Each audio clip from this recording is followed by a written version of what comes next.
আপনারা জানেন সার্ক কি অবস্থা আছে এখন। একদম শুরুর একটুখানি বলি, আসলে সার্ক SARC'রও আগে কিন্তু ছিল SAF, সাফ দিয়ে শুরু। এবং পররাষ্ট্র মন্ত্রণালয়ে আমার চাকরিতে যোগ দেওয়ার পর ট্রেনিং সমাপ্ত করে যখন আসলাম, তখন আমার প্রথম ডেস্কে অ্যাসাইনমেন্ট ছিল সাফ ডেস্ক, SF ডেস্কে। তো সেই হিসাবে আমার অ্যাটাচমেন্ট একেবারেই প্রাচীন সময় থেকে। বস্তুত সেকশনটাকে শুরু করতে হয়েছিল আমার, তারপরে তো এটা ধীরে ধীরে এগিয়েছে। এবং আমি বলবো যে ধরুন পরবর্তী কয়েক বছরের মধ্যে কিন্তু আমরা সামিট করতে পেরেছি। কাজে আমি বলবো না যে খুব স্লো অগ্রগতি হয়েছে, এটা আমি বলবো না। শুরুতে একটা সমস্যা ছিল প্রথম থেকেই, কারণ যখন প্রেসিডেন্ট জিয়াউর রহমানের দূত যাচ্ছিলেন, তারা একটা অনুভব করছিলেন যে পাকিস্তান এবং বাংলাদেশ, পাকিস্তান এবং ভারত দুই দেশেই একটু রিজার্ভেশন লক্ষ্য করা যাচ্ছে। পাকিস্তান ভাবছিল যে এটা ভারতের তত্ত্বাবধানে এক ধরনের একটা প্রতিষ্ঠান হবে।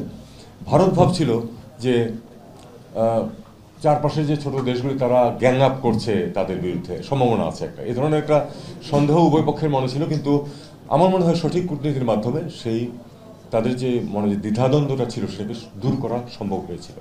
যে কারণে দেখুন, যদিও জিয়া রহমান সাহেবের জীবদ্দশায় হয়নি, কিন্তু তার পরপর খুব তাড়াতাড়ি কিন্তু আমাদের প্রথম সামিট হয়ে গেল একেবারে, এবং একটা স্ট্রাকচার দাঁড়িয়ে গেল, একটা চার্টার হয়ে গেল। সাফল্যটা ভালোই ছিল। এবং এর কারণে কিন্তু আপনার প্রত্যাশাও সৃষ্টি হয়েছিল অনেক, যে আমরা যেহেতু এত তাড়াতাড়ি এতটুকুতে আসতে পেরেছি, নিশ্চয় আরও অনেক অগ্রগতি হবে। একটা জিনিস আমাদেরকে মনে রাখতে হবে, দক্ষিণ এশিয়া ছিল বস্তুত একমাত্র অঞ্চল পৃথিবীতে যাদের কোনো ধরনের কোনো আঞ্চলিক সহযোগিতা ছিল না। এবং এটা আমরা স্বীকার করাই ভালো যে আসলে পাকিস্তান ভারত যে রাইভালরি আছে, যেটা রাজনৈতিক এবং নিরাপত্তাজনিত, এটার কারণে আসলে এদিকে কেউ এগোতে মানে এনকারেজড হয় নাই, যে না এটা এটা পারা যাবে না। কিন্তু শেষ পর্যন্ত কিন্তু বাংলাদেশের পক্ষ থেকে জিয়াউর রহমান সাহেব এটা চিন্তা করেছেন যে সম্ভব এত কিছুর পরেও। চার্টারে অনেক লিমিটেশন আছে স্যারকে, যে যেমন দ্বিপাক্ষিক কোনো বিষয়ে এখানে আলোচনা করা যাবে না। তো এটা একটা বড় লিমিটেশন। তবে আরেকটা বিষয় আছে যে পৃথিবীর বেশিরভাগ অঞ্চলেই কিন্তু দ্বিপাক্ষিক বিষয়ে আলোচনা করে না। যখন কোনো ক্রাইসিস সৃষ্টি হয় তখন তারা সেটা সমাধানের চেষ্টা করে। তো এটাই হলো স্বাভাবিকভাবে চরিত্র। আর যে কোনো নতুন দেশের অন্তর্ভুক্তি সব গ্রুপিংয়ে কিন্তু সবার সম্মতি লাগে, এমনকি ইউরোপ, সেখানেও কিন্তু সম্মতি ছাড়া যেতে পারে না। আমরা জানি যে ন্যাটোতে অন্তর্ভুক্তি নিয়ে কিছুদিন আগে যেটা ঝামেলা হলো তুর্কির আপত্তির কারণে। কাজে এগুলি খুব অস্বাভাবিক কিছু না। তার মধ্যেও অগ্রগতি সম্ভব, অগ্রগতি সম্ভব। প্রতি বছর সামিট হওয়ার কথা ছিল, প্রতি বছর হয়নি। আপনারা জানেন, স্ট্যাটিস্টিক্স অলরেডি আসছে আপনাদের কাছে। তারপরেও কিন্তু একটা মোটামুটি ধরুন, ঠিক আছে এই বছর না হলো আগামী বছর হয়ে যাচ্ছে। আমরা সমস্যায় পড়েছি গত 10 বছর যাবৎ যে কোনো সামিট হচ্ছে না। সামিট হচ্ছে না কেন, সেই আলোচনা আমি যেতে প্রয়োজন মনে করি না, আপনারা সবাই জানেন সেটা।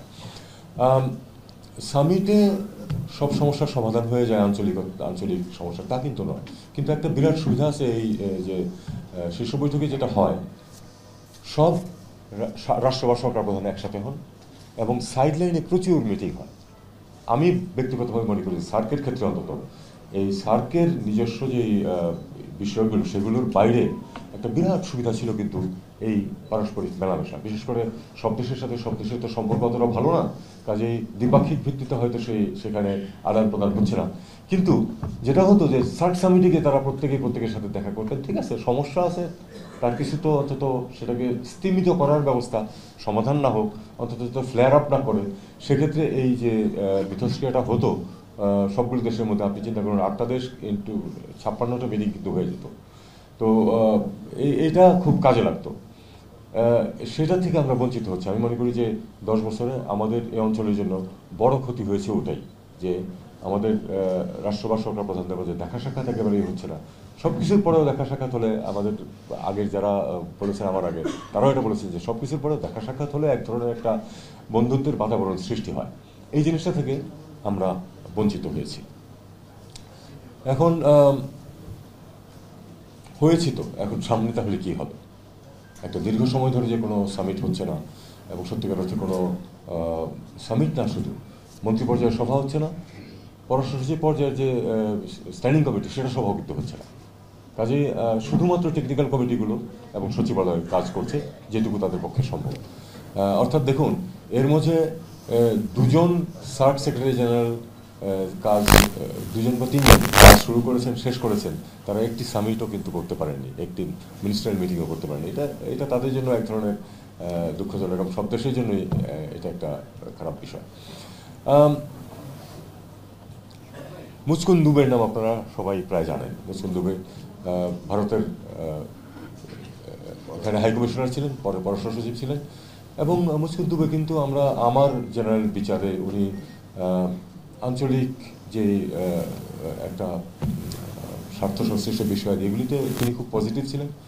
আমি বলবো যে বাংলাদেশের বিষয়েও, বাংলাদেশ ভারত সম্পর্কের বিষয়ে উনি খুব পজিটিভ ভূমিকা নেওয়ার চেষ্টা করেছেন সবসময়। তো উনি বেশ কয়েক বছর আগে মারা গেছেন। উনি বেশ কয়েক বছর আগে ঢাকায় এসেছিলেন। তখন সাংবাদিকরা, আপনাদের মধ্যে হয়তো কেউ কেউ ছিলেন কিনা জানি না, প্রশ্ন করেছিলেন যে স্যার কি মৃত? উনি একটা খুব চমৎকার রিপ্লাই দিয়েছেন যে মনে হচ্ছে মৃত, তবে তাকে কবর দেবেন না। মনে হচ্ছে মৃত কিন্তু কবর দেবেন না, কারণ এটা আবার জেগে উঠতে পারে। তো আমাদেরকে আশাবাদী হতে হবে, আমাদেরকে চিন্তা করতে হবে যে আমরা সামনে আসলেই সার্ককে রিজুভেনেট আবার করা যায় কিনা। ঠিক আছে, খুব বেশি সাফল্য আমরা হয়তো আশা করবো না, কারণ আমরা সামিট লেভেলে যত তাড়াতাড়ি যেতে পেরেছিলাম, এরপরে অগ্রগতি তত বেশি হয়নি, এটা আমরা জানি। আমি এখানে একটি কথা শুধু উল্লেখ করবো যে আবার পূর্ববর্তী বক্তারা তাদের মতামত দিয়েছেন, অবশ্যই সেগুলি প্রণিধানযোগ্য, কিন্তু আমি খুব একটা পজিটিভ ভাইব পেয়েছি কিন্তু আব্দুল আল মিন্টু সাহেবের বক্তব্যে। উনি ওই কন্ট্রোভার্সিতে যান না। উনি বলেছেন যে ব্যবসায়িক স্বার্থ, অর্থনৈতিক স্বার্থের কারণেই তো আমরা একসাথে হতে চাই। আমরা চাই যে আমাদের সবারই, বিশেষ করে এটা সবচেয়ে দরিদ্র অঞ্চল পৃথিবীর, অন্যতম দরিদ্র, সবচেয়ে বলবো না, আমি আফ্রিকাতে ছিলাম, দারিদ্র কি আমি সেটা সেখানে আমি সেটা দেখে এসেছি। আমি প্রচুর ভ্রমণ করেছি আফ্রিকাতে, প্রচণ্ড চরম দারিদ্র আছে সেখানে এখনো। কিন্তু কতগুলো জিনিস খেয়াল করুন, আন্তর্জাতিক কোনো নির্বাচন যখন হয় তখন আফ্রিকাকে বাদ দিয়ে কাউকে নির্বাচিত করা খুব কঠিন হয়ে যায়, কারণ তাদের মধ্যে যত সমস্যা থাকুক, যত কিছু থাকুক, 50টি দেশ একসাথে ভোট দেয়। আমরা কিন্তু করি না সেটা, এটা আমাদের একটা বিরাট দুর্বলতা। 50টি আফ্রিকান দেশ একদিকে যখন ভোট দেয় তখন সেদিকে অটোমেটিক্যালি পাল্লা কিন্তু ভারী হয়ে যায়, যে কারণে তারা আফ্রিকার পক্ষে আন্তর্জাতিক সংস্থাগুলোতে কিন্তু অনেক সিদ্ধান্ত নিতে পারে খুব সহজে। খেয়াল করে দেখবেন আপনি জিনিসটা, প্রচুর সংগঠনের প্রধান বা দ্বিতীয় প্রধান পদে কিন্তু আফ্রিকানরা ঢুকে পড়তে পারে। এটা তাদের জন্য অনেক সুবিধা হয়, যে সুবিধাটা আমরা পাচ্ছি না। এখানে একটা অত্যন্ত বড় এবং শক্তিশালী দেশ ভারত আছে, সাথে যদি আমাদেরকে নিতে পারতো সবাইকে, তাহলে কিন্তু ভারতেরও সুবিধা হতো, আমাদের অন্যদেরও সুবিধা হতো। কিন্তু সেটা দুঃখজনকভাবে হচ্ছে না। ব্যবসা বাণিজ্যের ব্যাপারে আমরা জানি যে ঠিক আছে, ভারতের অর্থনীতি অনেক বড়, কিন্তু এই যে এখন গত 2-3 মাস যাবৎ যে ব্যবসায় মন্দা যাচ্ছে দ্বিপাক্ষিক, সেটা কি শুধু বাংলাদেশকে এফেক্ট করছে? শুধু বাংলাদেশকে এফেক্ট করছে না, এত বড় অর্থনৈতিক দেশ ভারত, তাকেও কিন্তু এফেক্ট করছে। পরিমাণটা হয়তো প্রপোর্শনালি হয়তো অত বেশি না, কিন্তু এফেক্ট কিন্তু করছে। আপনি কলকাতার অর্থনীতি, পশ্চিমবঙ্গের অর্থনীতি যথেষ্ট ক্ষতিগ্রস্ত হচ্ছে এটার কারণে।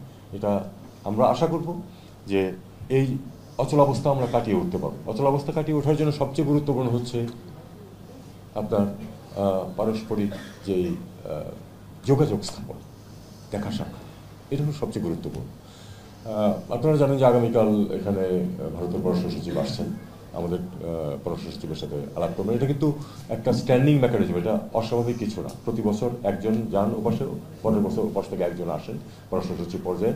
এটা ফরেন অফিস কনসালটেশন বলা হয় এটাকে, দীর্ঘদিন যাবৎ চলছে, এবং তারই অংশ হিসেবে তিনি আসছেন। আমি আশা করব যে তারা একটা ফলপ্রসূ আলোচনা করবেন। এবং আবার একটা কথা, আমি ভারতের উচ্চ পর্যায়েও যখন দেখা সাক্ষাৎ হয়েছে, আমি বলেছি যে কোনো সমস্যার সমাধান করতে হলে প্রথমে স্বীকার করতে হবে যে সমস্যাটা আছে, এবং আমাদের একইভাবে প্রথমে স্বীকার করতে হবে যে 5 আগস্টের আগে এবং পরে ভারতের সাথে সম্পর্কে নিশ্চয়ই একটা গুণগত পরিবর্তন হয়েছে। এটা মেনে নিয়ে আমাদেরকে চেষ্টা করতে হবে সম্পর্ককে এগিয়ে নিতে। এটা আমি সেই সূত্রেই কিন্তু আমি প্রপোজ করেছিলাম প্রথমে যে আমাদের যে মেকানিজম আছে ফরেন অ্যাফেয়ার্স কনসালটেশন, আমরা এটা শুরু করি, এবং এটা আমরা শুরু করছি। সার্কের ক্ষেত্রেও আপনারা জানেন যে অধ্যাপক ইউনুস, প্রফেসর ইউনুস অত্যন্ত পজিটিভ এই ব্যাপারে। উনি চান, সত্যি চান যে এই জিনিসটা আবার রিভাইভড হোক এবং আমরা আবার একটা আঞ্চলিকভাবে একটা স্বাভাবিক সম্পর্কে ফিরে যাই। এটা হচ্ছে না, এটা আমাদের শুরু করতে হবে। শুরু করতে গেলে আবার কিন্তু একবারে আমরা সবকিছু করে ফেলতে পারবো চিন্তা না করাই ভালো। এটার সার্কেল কিন্তু মানে ওই যে দেখা সাক্ষাৎ বা মিটিং, তার কিন্তু আবার 3টা স্টেজ আছে, 4টা স্টেজ আছে আসলে। সবচেয়ে নিচে হচ্ছে জয়েন্ট সেক্রেটারি পর্যায়ে যে মিটিংগুলি হয়, সেগুলি কিছু কিছু হচ্ছে এখন। কিন্তু আমাদের যদি উত্তরণ করতে হয় তাহলে প্রথমে করতে হবে যে সেটা হলো যে পররাষ্ট্র সচিব পর্যায়ে স্ট্যান্ডিং কমিটি আছে তার একটা মিটিং আমাদের করতে হবে। আমরা এখন চেষ্টা করব সেটা করা যায় কিনা, আমরা সবাইকে আহ্বান জানাবো ভারত সহ, যে আমরা এই পর্যায়ে অন্তত পক্ষে যেন একটা স্ট্যান্ডিং কমিটির মিটিং করে ফেলি। স্ট্যান্ডিং কমিটির মিটিং না হলে যেটা সমস্যা হয়, সাব সেক্রেটারিয়েটের পক্ষ থেকে বিভিন্ন টেকনিক্যাল কমিটির পক্ষ থেকে যেগুলি সিদ্ধান্ত হয় তারা কিন্তু সেই সিদ্ধান্ত চূড়ান্ত করতে পারে না। স্ট্যান্ডিং কমিটির ক্ষমতা আছে অনেক অনেক কিছুকে অ্যাপ্রুভ করার। এরপরে আছে হলো আপনার কাউন্সিল অফ মিনিস্টার, যেটা সেখানে প্রচুর সিদ্ধান্ত নেওয়া যায়, প্রায় সব সিদ্ধান্ত ওখানে নিয়ে যাওয়া যায়। কিছু কিছু বিষয় থাকে যেটা রেফার করতে হয় সামিট লেভেলে। কাজে আমরা যদি প্রথমে পররাষ্ট্র সচিব পর্যায়ে একটা মিটিং করে ফেলতে পারি এবং তারপরে আমরা ওখানে সিদ্ধান্ত নিয়ে একটা বা দুটো মিটিং হয়ে গেল, তারপরে যে মন্ত্রী পর্যায়ে একটা সভা হোক, তাহলে কিন্তু আমরা অনেকখানি রিভাইভ করতে পারি। এরপরে আমরা চিন্তা করবো যে একটা সামিট করা যায় কিনা। সেটা একটু সময় লাগতে পারে, কিন্তু দেশগুলো তো বা সরকারগুলো অস্থায়ী হতে পারে, কিন্তু দেশ তো স্থায়ী এবং স্বার্থও স্থায়ী। কাজেই এই সার্কের রিজুভেনেশনে প্রত্যেকটা দেশের স্বার্থ আছে, আপামর জনগণের স্বার্থ আছে। এবং আমি নিশ্চিত যে স্বাভাবিকভাবে একটা পজিটিভ একটা অ্যাটিটিউড কিন্তু মানুষের মাঝে আছে। সেটা রাজনৈতিক নেতৃত্বের উপর দায়িত্ব হচ্ছে এটাকে এগিয়ে নেওয়া। সেটা আমরা আশা করব যে তারা নেবেন। শুরু হোক একটা সচিব পর্যায়ের বৈঠক দিয়ে, যেটা যেটা কিন্তু গত 10 বছরে হয়নি, এবং তারপরে আমরা দেখি যে এটা কীভাবে উত্তরোত্তর উপরের পর্যায়ে নিয়ে গিয়ে আমরা সামিটে পৌঁছতে পারি। তো আমার মনে হয় যে আমাদের এই অঞ্চলে, যেটা আমার পূর্ববর্তী বক্তা মিন্টু সাহেব বলেছেন, যে সবচেয়ে বেশি দরিদ্র, এটা হওয়ার কোনো কারণ নেই। আমরা যদি পরস্পরের সাথে সহযোগিতা করি, যদি সঠিক পদক্ষেপ নেই, অবশ্যই দারিদ্র্যকে দূর করা যাবে। আপনারা জানেন যে প্রফেসর ইউনূসের 3টা জিরোর কথা উনি যেটা বলেন, দারিদ্র থাকবেন, তার মধ্যে সবচেয়ে গুরুত্ব হচ্ছে দারিদ্র থাকবে না। এই দারিদ্র থেকে আমাদের বের করে নিয়ে আসতে হবে সবাইকে। আমরা কিছুটা সাফল্য যে অর্জন করিনি তা না, কিন্তু আরও অনেকখানি পথ বাকি আছে। সবার সহযোগিতা লাগবে এটা করার জন্য। আমি মনে করি যে সার্ক এখনও খুবই রিলেভেন্ট, যদিও 10 বছর এটা তেমন কোনো অ্যাক্টিভিটি করতে পারেনি। আমাদেরকে এটাকে তার কর্মক্ষমতায় ফিরিয়ে নিয়ে আসতে হবে এবং তারপরে আমাদের সামিট লেভেলে পৌঁছে শুধু সার্ক না, বাইলেটারাল ক্ষেত্রেও সেটা অনেক পজিটিভ ভূমিকা রাখবে বলে আমি মনে করি।